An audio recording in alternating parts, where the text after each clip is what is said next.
Hi dear students, നാം ഇന്ന് പറയുന്നത് ഈ കണ്ടൻറ് ഡെവലപ്മെൻറ്റിനെ കുറിച്ചിട്ടാണ്. ഈ കണ്ടൻറ് ഡെവലപ്മെൻറ്റ് എന്ന് പറയുമ്പോൾ ആദ്യം നാം അറിയേണ്ടത് ഈ കണ്ടൻറ് എന്താണെന്നാണ്. ഈ കണ്ടൻറ് എന്ന് പറഞ്ഞു കഴിഞ്ഞിട്ടുണ്ടെങ്കിൽ അറിയുന്ന കാര്യമാണ്. ഈ എന്ന വാക്ക് വന്നു കഴിഞ്ഞാൽ നമ്മൾ എന്തിനും ഇപ്പോൾ ശരിക്കും പറഞ്ഞാൽ നമ്മൾ ഈ ലേണിങ്, ഈ പേപ്പർ, ഈ വേസ്റ്റ് ഒക്കെ ഇപ്പോൾ ഇലക്ട്രോണിക്കായി. ഈ എന്ന് വെച്ചാൽ ഇലക്ട്രോണിക് കണ്ടൻറ്റാണ്. ഏതെങ്കിലും ഒരു ഇലക്ട്രോണിക് ഡിവൈസ് വഴി ഡെവലപ്പ് ചെയ്യുന്ന കണ്ടൻറ്റ്, അല്ലെങ്കിൽ ഈ ഒരു ഇലക്ട്രോണിക് ഡിവൈസ് വഴി നമുക്ക് വ്യൂ ചെയ്യാൻ കഴിയുന്ന കണ്ടൻറ്റിനെയാണ് ഇലക്ട്രോണിക് കണ്ടൻറ്റ് അല്ലെങ്കിൽ ഈ കണ്ടൻറ്റ് എന്ന് പറയുന്നത്. അതായത് ഡിജിറ്റലായ കണ്ടൻറ്റ്. അതൊരു നെറ്റ്വർക്കിൽ നിന്ന് മറ്റൊരു നെറ്റ്വർക്കിലേക്ക് ട്രാൻസ്ഫർ ചെയ്യാൻ കഴിയുന്നതായിരിക്കും. അതിൽ നമുക്ക് ടെക്സ്റ്റ് മെസ്സേജുകൾ ഉണ്ടാവാം, മീഡിയാസുകൾ, അതായത് അനിമേഷനോ, ഗ്രാഫിക്സ്, വീഡിയോ, ഇമേജ്, ഓഡിയോ, അങ്ങനെ ഏത് തരത്തിലുള്ള എഫക്റ്റ് കൊടുക്കാൻ കഴിയുന്ന ഒന്നാണ് ഈ കണ്ടൻറ് എന്ന് പറയുന്നത്. അതുകൊണ്ട് തന്നെ സാധാ ഒരു പേപ്പറിൽ എഴുതിയ കണ്ടൻറ്റിൽ നിന്നും ഒരുപാട് വ്യത്യസ്തമാണ് ഈ കണ്ടൻറ് എന്ന് പറയുമ്പോൾ. നമുക്ക് കാണുന്ന വ്യക്തിക്ക് ഒരു മൾട്ടി സെൻസറി അപ്രോച്ചാണ് അത് നൽകുന്നത്. എത്ര ബുദ്ധിമുട്ടുള്ളൊരു ടോപ്പിക്കാണെങ്കിൽ പോലും അതിനൊരുപാട് ടെക്സ്റ്റിന് ഒരുപാട് എഫക്റ്റുകളും ഒരുപാട് അട്രാക്റ്റ് ചെയ്യുന്ന വോയിസുകളും മെസ്സേജുകളും എല്ലാം കൊടുക്കുമ്പോൾ നമുക്കറിയാൻ പറ്റും അത് നമുക്കൊരുപാട് ഹെൽപ്ഫുള്ളാവും. ശരിക്കും പറഞ്ഞിട്ടുണ്ടെങ്കിൽ അത് നമ്മളെ അവിടെ പിടിച്ചിരുത്തും. സാധാ ഒരു കണ്ടൻറ് എന്ന് പറയുമ്പോൾ നമുക്കറിയാം, ഒരു പേപ്പറിൽ വായിക്കുകയാണെങ്കിൽ പോലും അത് ഭയങ്കര ഡിഫിക്കൽറ്റി ആയിട്ട് തോന്നും. കുറച്ച് നേരം വായിക്കുമ്പോൾ നമുക്ക് മടുപ്പ് തോന്നാം. കൂടുതൽ അട്രാക്റ്റ് ആക്കാൻ നമുക്ക് വെറുതെ ഒരു പലതരത്തിലുള്ള കളറുകൾ യൂസ് ചെയ്യാനോ ചിത്രങ്ങൾ യൂസ് ചെയ്യാനോ വരച്ച് കാണിക്കാൻ അങ്ങനെയൊക്കെ കഴിയുള്ളൂ. അതെന്ന് പറയുമ്പോൾ വളരെ ലിമിറ്റേഷൻ ഉള്ള ഒരു പ്രോസസ്സാണ്. പക്ഷെ അതേസമയം നമുക്കൊരു ഈ കണ്ടൻറ് ഡെവലപ്പ് ചെയ്യാന്ന് പറയുമ്പോൾ നിങ്ങൾക്ക് നല്ല കണ്ടൻറ്റിനെ കുറിച്ച് നല്ല ഐഡിയ ഉള്ള ഒരാൾക്ക് അത് എത്ര വേണമെങ്കിലും മോഡിഫിക്കേഷൻ വരുത്താം. ഓരോരോ ബാക്ക്ഗ്രൗണ്ട് ചിത്രങ്ങൾ കൊടുത്തും പല വ്യത്യസ്തമായ ലേണിംഗ് രീതിയിലൂടെയും കണ്ടൻറ് ഡെവലപ്പ് ചെയ്ത് കുട്ടികളിലേക്ക് എത്തിച്ച് അതിന് കറക്റ്റായിട്ട് കുട്ടികളിൽ നിന്ന് ഫീഡ്ബാക്ക് കളക്ട് ചെയ്യാൻ കഴിയുന്നൊരു മെത്തേഡാണ് ഈ കണ്ടൻറ് ഡെവലപ്മെൻറ്റ് എന്ന് പറയുന്നത്. അപ്പോൾ ഈ കണ്ടൻറ് ഡെവലപ്മെൻറ്റ് എന്ന് പറയുന്നത് ഇപ്പോഴത്തെ ഒരു കാലഘട്ടത്തിൽ വളരെയധികം പ്രാധാന്യമുള്ള ഒന്നാണ്. സാധാ ക്ലാസ് മുറികളിൽ നിന്നും ആ ഒരു ക്ലാസ് മുറികളുടെ ചുമരിനുള്ളിൽ നിന്നും ഉള്ള പഠനത്തിൽ നിന്നും മറിച്ച് ശരിക്കും പറഞ്ഞാൽ എന്തിനെക്കുറിച്ചാണ് നമ്മൾ പറയുന്നത് അതിനെക്കുറിച്ച് കണ്ടും കേട്ടും അറിഞ്ഞ് കുട്ടികൾ പഠിക്കണം. മുന്നേ അവിടെ ഇതുണ്ടായിരുന്നു എന്ന് പറയുന്നത് ഇതാണ് അത് എന്ന് കാണിച്ചു കൊടുക്കുന്നതാണ് ഏറ്റവും നല്ലത്. ഞാനൊക്കെ പഠിക്കുന്ന കാലത്ത് എന്ന് പറയുമ്പോൾ പഠിക്കുന്ന രീതി എന്തോ ഒരു വസ്തുവിനെ പറ്റി പഠിക്കുകയാണ്. നമ്മുടെ മനസ്സിലൊരു രൂപം ഉണ്ടാക്കി ആണ് നമ്മൾ പഠിക്കുന്നത്. ചിലപ്പോൾ ആ രൂപം ശരിക്കും കറക്റ്റ് ആയിക്കൊള്ളണമെന്നൊന്നുമില്ല. അതേസമയം ആ വസ്തുവിനെ കാട്ടിക്കൊടുത്ത് കുട്ടികളോട് ഇതാണെന്ന് പറയുമ്പോൾ ആ കുട്ടികൾക്ക് ആ ഇമേജ് ആയിരിക്കും ആ കുട്ടികളുടെ മനസ്സിലുണ്ടാവുക. അതേസമയം ഇല്ലാത്തൊരു വസ്തുവിനെ പറഞ്ഞു കൊടുക്കുമ്പോൾ കുട്ടികളിൽ വേറൊരു ഇമേജ് ആയിരിക്കും ഉണ്ടാക്കി. അപ്പോൾ ഞാൻ കാണിച്ചു കൊടുത്തും കേട്ടുകൊണ്ടും പലതരത്തിൽ നമുക്ക് പറഞ്ഞു തരുമ്പോൾ അത് പെട്ടെന്ന് മനസ്സിലിരിക്കും. ആ ഒരു ചിത്രം ഒരിക്കലും നമുക്ക് മായ്ച്ച് കളയാനും കഴിയില്ല. അപ്പോൾ ഒരു ടീച്ചർ ലേണിംഗ് മെത്തേഡിൽ, അതായത് ഒരു ടീച്ചർ ട്രെയിനിങ് സ്റ്റുഡൻസിന് ഈ കണ്ടൻറ് ഡെവലപ്മെൻറ്റിന് വളരെയധികം പ്രാധാന്യമുണ്ട്. അതൊരു IT സ്റ്റുഡൻസ് അല്ലെങ്കിൽ ഒരു BTech സ്റ്റുഡൻസ് അല്ലെങ്കിൽ BCS സ്റ്റുഡൻസിൽ നിന്ന് വളരെ വ്യത്യസ്തമാണ് ഈ കണ്ടൻറ് ഡെവലപ്മെൻറ്റ്.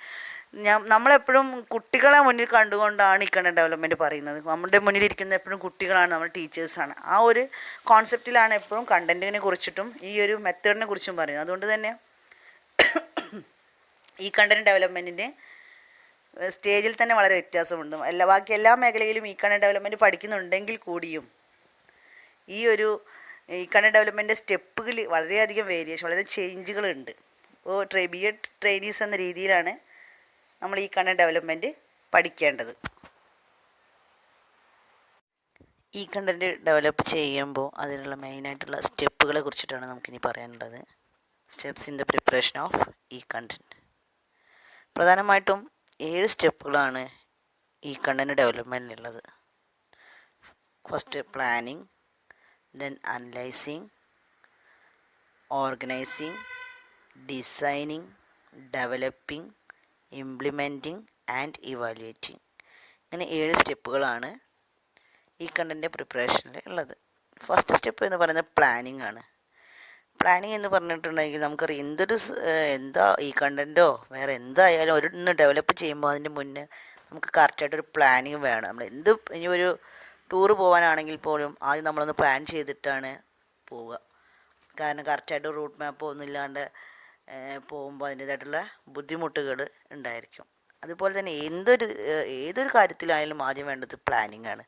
പ്ലാനിങ് നന്നായി കഴിഞ്ഞാൽ ബാക്കിയെല്ലാം നന്നായി എന്ന് നമുക്ക് വേണമെങ്കിൽ പറയാം. അപ്പോൾ ഈ കണ്ടന്റ് ഡെവലപ്പ് ചെയ്യുമ്പോൾ പ്ലാനിങ് മസ്റ്റാണ്. പ്ലാനിങ് എന്ന് പറയുന്നത് നമ്മൾ എന്ത് ടോപ്പിക്കാണോ ഈ കണ്ടന്റിന് യൂസ് ചെയ്യുന്നത് അത് സെലക്ട് ചെയ്യലാണ്. ആ ടോപ്പിക്ക് സെലക്ട് ചെയ്യുക, ആ എടുത്ത ടോപ്പിക്ക് ഏത് ഫോർമാറ്റിലാണ് ചെയ്യേണ്ടതെന്ന് തീരുമാനിക്കുക, ഏത് ലാംഗ്വേജാണ് അവിടെ യൂസ് ചെയ്യേണ്ടത്, പിന്നെ അതിൽ ഉപയോഗിക്കേണ്ട ലേണിംഗ് മെറ്റീരിയൽ ഏതൊക്കെയാണ്, ഏതൊക്കെ മീഡിയാസ്, അതായത് ഓഡിയോ വീഡിയോ അങ്ങനെ പോലുള്ള ഏത് മീഡിയാസൊക്കെയാണ് യൂസ് ചെയ്യേണ്ടത്, ഇങ്ങനെയുള്ള എല്ലാ കാര്യങ്ങളിലും ജസ്റ്റ് ഒന്ന് പ്ലാൻ ചെയ്യലാണ് ഫസ്റ്റിലെ സ്റ്റേജ് എന്ന് പറയുന്നത്. അപ്പോൾ പ്ലാനിങ്ങിന് വളരെയധികം പ്രാധാന്യം ഈ കണ്ടന്റ് ഡെവലപ്മെൻറ്റിലുണ്ട്. രണ്ടാമത്തെ എന്ന് പറയുമ്പോൾ അനലൈസിങ് ആണ്. അതായത് അനലൈസ് ചെയ്യുക എന്ന് പറയുമ്പോൾ പ്ലാനിങ് വഴി കിട്ടിയ കാര്യങ്ങളിനെ എങ്ങനെ നമുക്കൊരു ഈ കണ്ടന്റാക്കി മാറ്റാം എന്നുള്ളത് അനലൈസ് ചെയ്യലാണ് അനലൈസിങ് എന്നുകൊണ്ട് ഉദ്ദേശിക്കുന്നത്. ഹൗ ടു പ്രിപ്പയർ ഈ കണ്ടന്റ്, എങ്ങനെ ഒരു ഈ കണ്ടന്റ് ഡെവലപ്പ് ചെയ്യാം, നമുക്ക് കിട്ടിക്കഴിഞ്ഞാൽ പ്ലാനിങ്ങിലൂടെ കിട്ടിയ റിക്വയർമെൻറ്റ്സ് യൂസ് ചെയ്തുകൊണ്ട് എങ്ങനെ നമുക്ക് ഈ കണ്ടന്റ് ഉണ്ടാക്കാം, അതും ഏറ്റവും ഈസിയായ രീതിയിൽ എങ്ങനെ ചെയ്യാം എന്നുള്ളതാണ് അനലൈസിങ് കൊണ്ട് ഉദ്ദേശിക്കുന്നത്.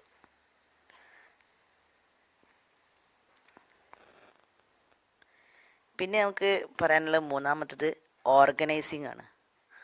ഓർഗനൈസിങ് എന്ന് പറഞ്ഞിട്ടുണ്ടെങ്കിൽ collection of requirements and their arrangement. നമുക്ക് പ്ലാനിങ്ങിലൂടെ കിട്ടിയ കാര്യങ്ങളെല്ലാം കൂടി ക്രോഡീകരിക്കലാണ് ഓർഗനൈസിങ്. അതിന് കറക്റ്റായ രീതിയിൽ അറേഞ്ച് ചെയ്യലാണ് ഓർഗനൈസിങ് കൊണ്ട് ഉദ്ദേശിക്കുന്നത്.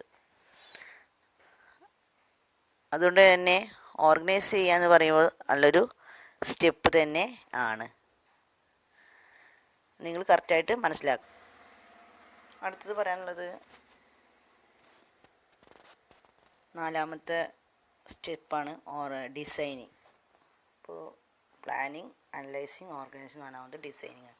ഡിസൈനിങ് എന്ന് പറയുമ്പോൾ നമ്മൾ ഓർഗനൈസ് ചെയ്ത റിക്വയർമെൻറ്റ്സിനെ ഡിസൈൻ ചെയ്ത് കാണിക്കലാണ്. അതായത് നിങ്ങളൊരു പ്രസൻറ്റേഷൻ ചെയ്യുകയാണെങ്കിൽ അതിൻ്റെ ഓരോ സ്ക്രീനും എങ്ങനെയായിരിക്കണമെന്ന് ഡിസൈൻ ചെയ്ത് അതൊരു പേപ്പറിലോ ബുക്കിലോ അതിൽ നിങ്ങൾ വരച്ച് കാണിക്കലാണ് ഡിസൈനിങ്. അതായത് ഒരു ചതുരത്തിലെ സ്ക്രീന് വരച്ചിട്ട് ആ സ്ക്രീനിൽ എന്തൊക്കെ കാണണം, അല്ലെങ്കിൽ വോയിസ് ഉണ്ടെങ്കിൽ വോയിസ്, അങ്ങനെ നമുക്ക് മനസ്സിലാവാൻ വേണ്ടിയിട്ട് ഡിസൈൻ ചെയ്യലാണ് ഡിസൈനിങ് എന്ന് ഉദ്ദേശിക്കുന്നത്. അപ്പോൾ കറക്റ്റായിട്ട് അങ്ങനെ ഡിസൈൻ ചെയ്ത് കഴിഞ്ഞിട്ടുണ്ടെങ്കിൽ നമുക്ക് പെട്ടെന്ന് അടുത്ത സ്റ്റേജിലേക്ക് പോകാനും അതിനനുസരിച്ച് പ്രസൻറ്റേഷൻ ചെയ്യാനും കഴിയും. അതാണ് ഡിസൈനിങ് കൊണ്ടുള്ള ഗുണം. അത് കഴിഞ്ഞ് അഞ്ചാമത്തത് ഡെവലപ്പിംഗ് ആണ്. ഡിസൈൻ ചെയ്ത് കഴിഞ്ഞാൽ പെട്ടെന്ന് നമുക്ക് അതിൻ്റെ ബാക്കി കാര്യങ്ങൾ ഡെവലപ്പ് ചെയ്യാൻ പെട്ടെന്ന് കഴിയും. ഡിസൈനിങ്ങിനനുസരിച്ചിട്ട് ആ ഡിസൈനിങ്ങിൽ ഓരോ പേജിലും എന്തൊക്കെ കണ്ടൻറ്റാണ് വരുന്നത് ആ കണ്ടൻറ്റ് ഉണ്ടാക്കുക. ആ കണ്ടൻറ്റിനെ ഒരു സ്റ്റോറി ബോർഡ് പോലെ റെപ്രസെൻറ്റ് ചെയ്യുക.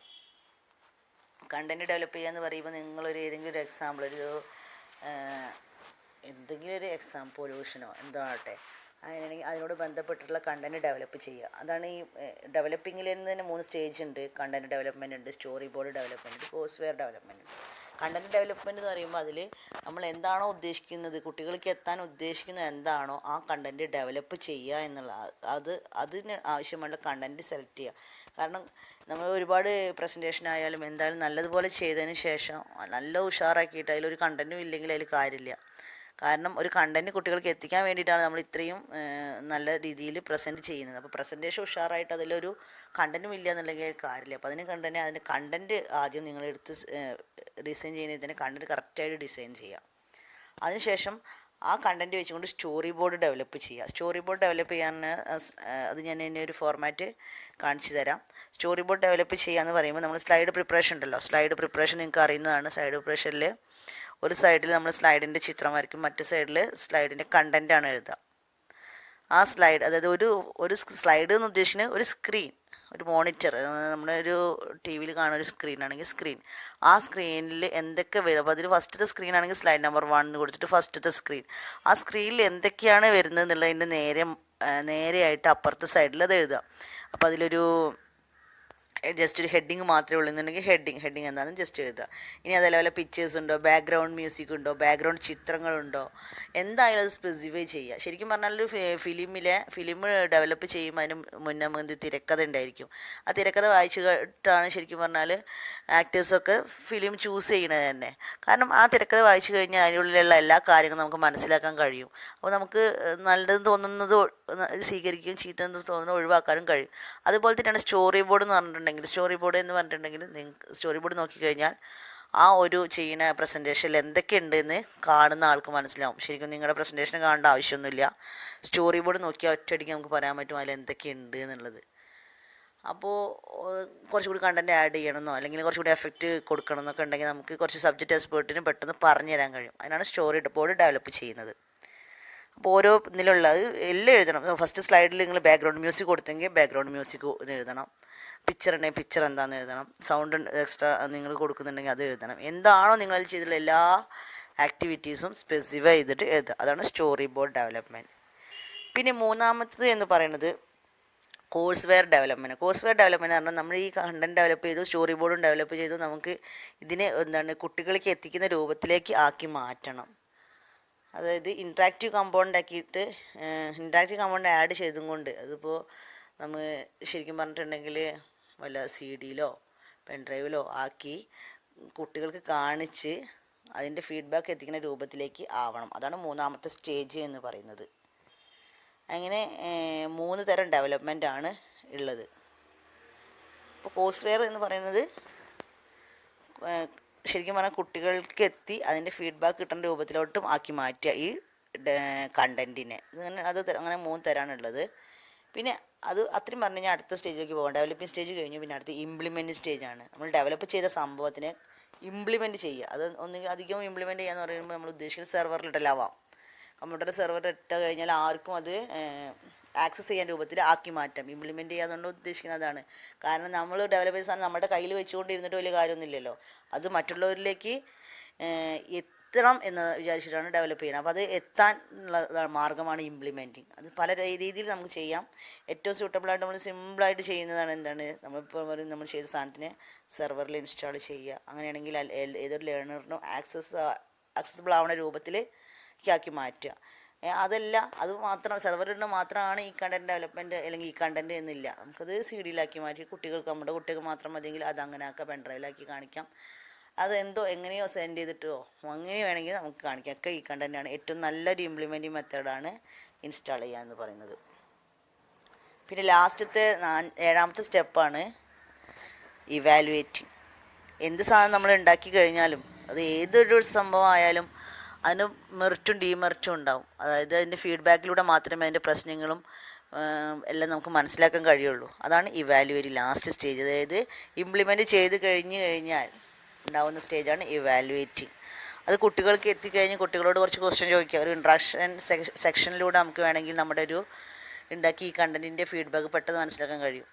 ഒരു അച്ചീവ്മെൻറ്റ് ടെസ്റ്റ് വഴിയോ അല്ലെങ്കിൽ എന്തെങ്കിലും ഒരു ഇതിലൂടെ ബന്ധപ്പെട്ട എന്തെങ്കിലും കാര്യങ്ങളിലെ സംസാരം വഴിയോ നമുക്ക് ഇതിൻ്റെ ഫീഡ്ബാക്ക് മനസ്സിലാക്കാൻ കഴിയും. അങ്ങനെ നമുക്കത് നമ്മളുണ്ടാക്കി ഈ കണ്ടൻറ്റിനെ ഇവാലുവേറ്റ് ചെയ്യാം. ഇത്രയും 7 സ്റ്റെപ്പുകളാണുള്ളത്. വളരെ സിമ്പിളാണ്. ആ പേര് തന്നെ നമുക്ക് മനസ്സിലാക്കാം. വളരെ സിമ്പിളായിട്ടുള്ള കാര്യങ്ങളാണ്. ശരിക്കും പറഞ്ഞാൽ നമ്മളുടെ രീതിയിൽ നമ്മൾ ചെയ്യുന്നൊരു കാര്യമായിട്ട് ചിന്തിച്ചാൽ പെട്ടെന്ന് മനസ്സിലാക്കാൻ കഴിയും.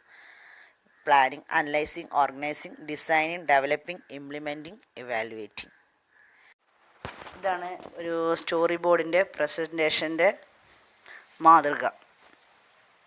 പ്രസൻറ്റേഷൻ ചെയ്യുന്നതിന് മുന്നേ നമുക്ക് തയ്യാറാക്കുന്ന സ്റ്റോറി ബോർഡാണിത്. സ്ക്രിപ്റ്റ് അല്ലെങ്കിൽ സ്റ്റോറി ബോർഡ് എന്ന് പറയും. ഇത് എഴുതാറ് ലെഫ്റ്റ് സൈഡിൽ സ്ലൈഡിൻ്റെ ഫിഗറും റൈറ്റ് സൈഡിൽ കണ്ടൻറ്റുമാണ് എഴുതുക. ഒരു രീതിയാണ് ഇത്. അതായത് ഉള്ളിൽ സ്ലൈഡ് നമ്പറും പിന്നെ കണ്ടൻറ്റും ഉള്ളിൽ എഴുതുക. ആ കണ്ടൻറ്റ് എന്താണ് എന്നുള്ളത് പുറത്തും എഴുതുക. ഇതൊരു രീതി. മറ്റു രീതി എന്ന് പറയുമ്പോൾ സ്ലൈഡ് 1 എന്നുള്ളത് സ്ലൈഡിൻ്റെ മുകളിൽ, അതായത് ഈ സമചതുരത്തിൻ്റെ മുകളിലായിട്ട് സ്ലൈഡ് 1 എഴുതുക. ഉള്ളിൽ ബ്ലാങ്ക് ആക്കി ഇടുക. ഈ ഹെഡിങ് എന്നുള്ളത് പുറത്ത് എഴുതുക. അതായത് ഇപ്പോൾ important parts of A flower എന്ന് കണ്ടില്ലേ, ഈ ഹെഡിങ് ഇവിടെ അതേ സ്ഥാനത്ത് ഹെഡിങ് എന്ന് എഴുതിയിട്ട് ഹെഡിങ് എന്താണ് importance parts of A flower അത് എഴുതുക. പിന്നെ ബാക്ക്ഗ്രൗണ്ടിൽ പിക്ചർ ഓഫ് ഡിഫറെൻറ്റ് ഫ്ലവേഴ്സ്, ഇതാണ്. അത് എല്ലാം കൂടി ഒരു സൈഡിൽ എഴുതിയാലും മതി. അല്ലെങ്കിൽ എന്ത് ചെയ്താൽ മെയിനായിട്ടുള്ള കാര്യങ്ങൾ ഹെഡിങ്, ബാക്ക്ഗ്രൗണ്ട്, പിക്ചർ അങ്ങനെ പറയുന്ന കാര്യങ്ങളൊക്കെ സ്ലൈഡിനുള്ളിൽ എഴുതിയിട്ട് എന്താണ് എന്നുള്ളത് പുറത്ത് എഴുതുക. അങ്ങനെ 2 രീതിയാണ് ഉള്ളത്. ഇതാണ് ആ രീതി. അപ്പോൾ മനസ്സിലായിട്ടുണ്ടാവുമെന്ന് വിചാരിക്കുന്നു. ഇങ്ങനെയാണ് സ്റ്റോറി ബോർഡ് എഴുതുക. ഇനി നിങ്ങളുടെ ലെസൺ പ്ലാൻ ICT ലെസൺ പ്ലാനാണ് ചോദിച്ചിരിക്കുന്നതെങ്കിൽ നിങ്ങൾ സ്റ്റുഡൻസിൻ്റെ അതായത് പ്രക്രിയകൾ ചെയ്യുന്ന ഭാഗമില്ലേ, എന്താണിത് പറയുക, റെസ്പോൺസും കുട്ടികളുടെ പ്രവർത്തനങ്ങളും ചെയ്യുന്ന ആ പ്രവർത്തനങ്ങളിലാണ് ഈ ICTൻ്റെ ഈ ഭാഗം, ഈ സ്ലൈഡ് പ്രിപ്പറേഷൻ കാണിക്കേണ്ടത്. അതിൻ്റെ ഒരു മോഡൽ ഞാൻ മുന്നേ തന്നിരുന്നു. അത് ഇനി ഇല്ലയെന്നുണ്ടെങ്കിൽ ഞാൻ ഒന്നുകൂടി നോക്കിയിട്ട് അയച്ചു തരാം. അതല്ല ഞാൻ ആരുടെയും കയ്യിലുണ്ടോ എന്ന് നോക്കിയിട്ട് ഞാനൊന്ന് അയച്ചത് ആരുടെയും കയ്യിലുണ്ടെങ്കിൽ അതൊന്ന് ഫോർവേഡ് ചെയ്യാം. പിന്നെ പറയുന്നത് ബെനിഫിറ്റ്സാണ്. ഈ കണ്ടൻറ്റിന് ഒരുപാട് ബെനിഫിറ്റ്സ് ഉണ്ട്. കറക്റ്റായിട്ട് പറയേണ്ട ആവശ്യമൊന്നുമില്ല, നിങ്ങൾക്ക് തന്നെ അറിയണതാണ്. ഈ കണ്ടൻറ്റ് ബെനിഫിറ്റ്സ് എന്ന് പറഞ്ഞിട്ടുണ്ടെങ്കിൽ ലേണറെ മോട്ടിവേറ്റ് ചെയ്യുക, പിന്നെ ഇൻട്രാക്റ്റീവ് ആക്കുക, അതൊക്കെ തന്നെയാണ് ബെനിഫിറ്റുകൾ. അത് നിങ്ങൾ ഓൺ വേർഡ്സിൽ എഴുതിയാൽ മതി, പ്രത്യേകിച്ച് പറയേണ്ട ആവശ്യമൊന്നുമില്ല. ഈ കണ്ടൻ്റ് ആണോ അതിൻ്റെ ഉദ്ദേശം തന്നെ എന്താണ്, കുട്ടികളെ മോട്ടിവേറ്റ് ചെയ്യുക, ലേണറിനെ പിടിച്ചിരുത്തുക, അതാണ് അതിൻ്റെ ഉദ്ദേശം. പിന്നെ നമുക്ക് ഇഷ്ടത്തിന് നമുക്ക് മെറ്റീരിയൽസും റിസോഴ്സും ഉള്ളത് കൊണ്ട് നമുക്ക് എത്ര വേണമെങ്കിലും മോഡിഫൈ ചെയ്യാനും നമ്മുടെ കണ്ടൻറ്റിനെ, എത്ര ബുദ്ധിമുട്ടുള്ള കണ്ടൻറ്റിനെയും പരമാവധി നന്നാക്കി കുട്ടികളിലേക്ക് എത്തിക്കാൻ കഴിയും. അതാണ് എഴുതേണ്ടത്. നിങ്ങളുടെ ബെനിഫിറ്റ്സ് നിങ്ങൾ BEd കുട്ടികളായതുകൊണ്ട് നിങ്ങൾക്ക് ഓൺ വേർഡ്സിൽ എഴുതാൻ കഴിയും. പിന്നെ അതിൻ്റെ ഫീച്ചർ, നമ്മൾ ശ്രദ്ധിക്കേണ്ട കാര്യങ്ങളെന്ന് പറയുമ്പോൾ കുട്ടികൾക്ക് മനസ്സിലാവണം, നിങ്ങൾ ഉദ്ദേശിക്കുന്ന ലേണറിൻ്റെ ഏജിനനുസരിച്ചിട്ടാവണം നിങ്ങൾ ഈ കണ്ടൻറ്റ് ഡെവലപ്പ് ചെയ്യുന്നത്. അതാണ് ലേണർ ഫ്രണ്ട്ലി ആവണം എന്ന് പറയുന്നത്. കാരണം നമ്മുടെ ഡെപ്തിനനുസരിച്ചിട്ട് ഒരു കാര്യം കൊടുത്തിട്ട് കാര്യം, നമ്മൾ കേൾക്കുന്ന ആളുടെ ഏജും ആളെക്കുറിച്ച് ചിന്തിച്ചിട്ടാവണം നമ്മൾ ഈ കണ്ടൻറ്റ് ഡെവലപ്പ് ചെയ്യുന്നത്. പിന്നെ ടീച്ചർ ഫ്രണ്ട്ലി അറിയുമ്പോൾ നമുക്കത് കൂടുതലായിട്ട് ചെയ്യാൻ പറ്റുന്നൊരു ടോപ്പിക്കായിരിക്കണം ഈ കണ്ടൻറ്റ് എടുക്കേണ്ടത്. പിന്നെ ഉപയോഗിക്കാൻ കഴിയാത്ത ടെക്നോളജികൾ യൂസ് ചെയ്യരുത്. എല്ലാവർക്കും ഉപയോഗിക്കാൻ കഴിയുന്നതും ഈസി ആയതും എഡിറ്റ് ചെയ്യാൻ കഴിയുന്നതുമായ ടെക്നോളജികൾ യൂസ് ചെയ്യുക. കുട്ടികൾക്ക് ഇൻട്രാക്റ്റീവ് സെക്ഷൻ സാധ്യമാക്കുന്ന രൂപത്തിൽ, അതായത് നിങ്ങൾ എങ്ങനെയെങ്കിലും നിങ്ങൾക്ക് കൊടുത്ത കണ്ടൻറ്റ് കുട്ടികൾക്ക്, അല്ലെങ്കിൽ കുട്ടികളെന്നല്ല ഏതൊരു ലേണറായാലും അവർക്ക് യൂസ്ഫുൾ ആയോ എന്ന് ഇവാലുവേറ്റ് ചെയ്യാൻ പറ്റുന്ന രൂപത്തിലുള്ളതാവുക. ഇത്രയും കാര്യങ്ങളാണ് നമുക്ക് ശ്രദ്ധിക്കേണ്ടത്.